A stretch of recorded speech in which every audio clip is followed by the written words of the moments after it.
Today on our show, we have an incredible human being. We've got Darius Glover, who is a motivational speaker, and he is also the fastest paralyzed motocross rider in the world. And so thank you so much for taking some time out today to share your story with us. First off, I just want to say thank you to you guys for having me on your show. I appreciate it, and I'm happy to be able to share my story with everyone. Yeah, man, we're stoked. And so talk to me about motocross. Like, tell me about racing bikes and sort of what happened. Okay, so I started riding bikes when I was probably 3-4 years old. When I was 15, I had an accident. I was at a track racing, and I went to do a jump out of a corner, and before I knew it, they were watering the track, and I was actually doing the jump, and before I knew it, I was up on the jump, and I was losing momentum going up the face of it, and I ended up going over the handlebars. I didn't make it all the way. I ended up going over the handlebars, and the bike landed on my back, breaking my back. And they took me to the hospital. I was in the hospital for about 18 days, and they put the rods and screws in me, and then I started doing therapy, working out, and the rods and screws came out of my skin. So I had to go to a second immediate surgery, and then after that I was in the hospital for about almost a year, and I ended up, doing therapy, doing everything I was supposed to do. But before you go home, they send you on a day pass, and I got my day pass to go home to make sure the house was ready for me, but instead of going home, I actually went to a dirt bike track. When I got there, my buddies were racing, and he put me on a bike and rode me around the pits, and after that, I went back to the hospital that night, and all I could think about was just riding a dirt bike, trying to figure out how I could get back on a bike as a paraplegic. And I got to the hospital that night, and I just started drawing sketches and trying to figure out how I could, really just get back on. And before I knew it, I was throwing fundraisers, trying to raise money just to get a new bike. And I got everything set up. And by the time they started letting me out of the hospital, I had already had everything in order to customize a bike to get back on.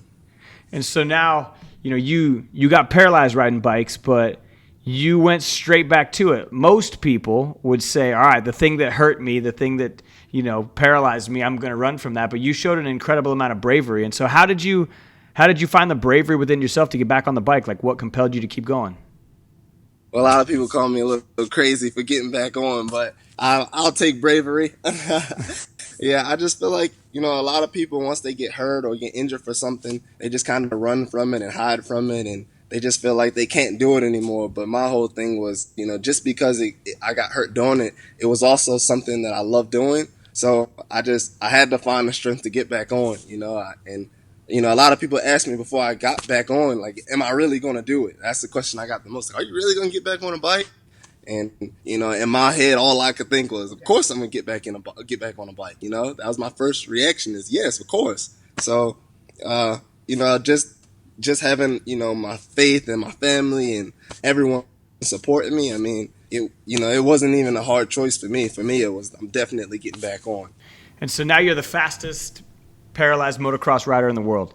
Talk to me about what it means to go from, being injured, hearing I'm never going to ride again, to not only do you do it, but you're the fastest on the planet. And so how'd you find the strength and bravery to do that?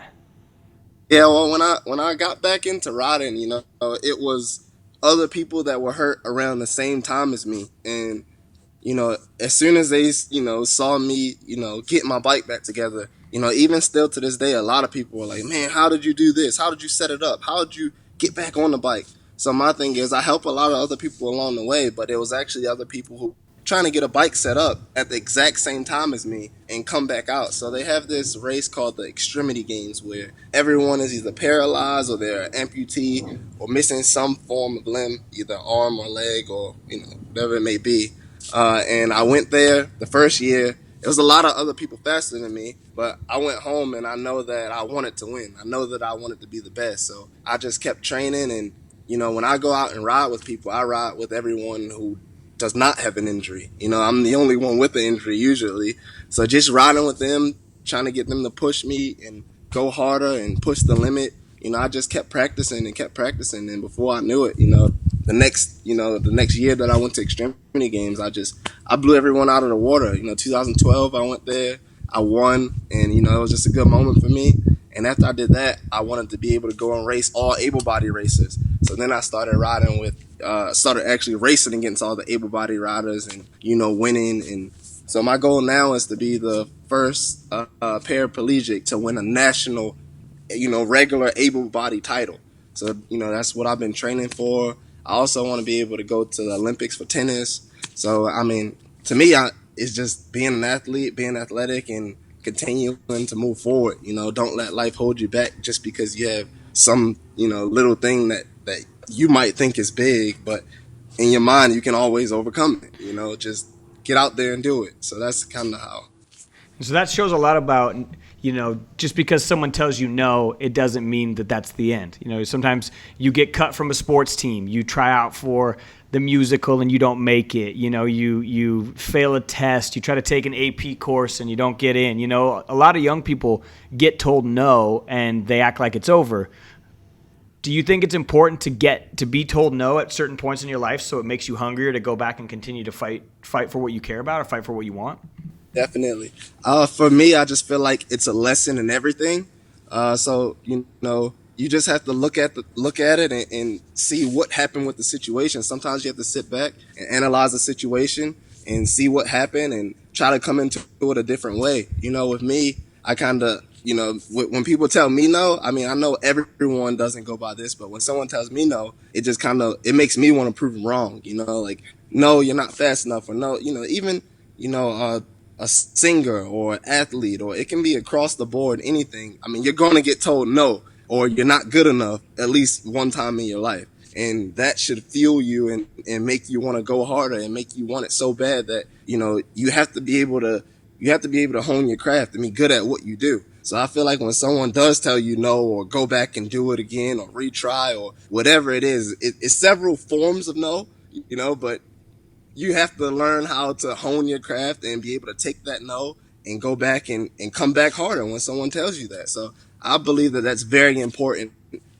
coming up, being anything, an athlete, a singer, a dancer, whatever it may be. I feel like that is very important to get denied at one point in your life. Absolutely.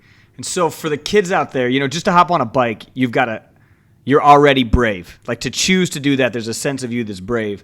A lot of kids struggle with being brave and struggle with courage. And so to the kid who's not an action sports athlete and maybe a little bit more shy and has this thing that they want to do, but they're struggling to find that inner bravery within themselves, what advice would you have for them?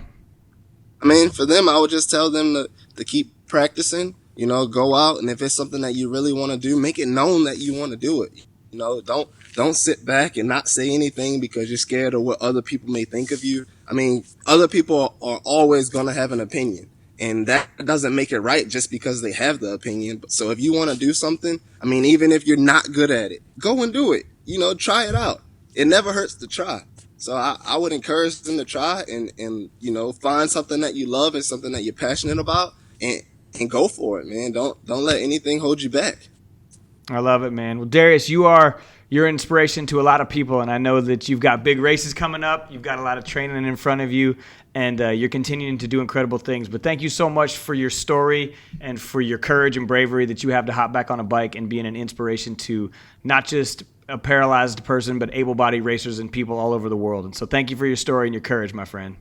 Thank you. I appreciate it. Thank you. All right, my man.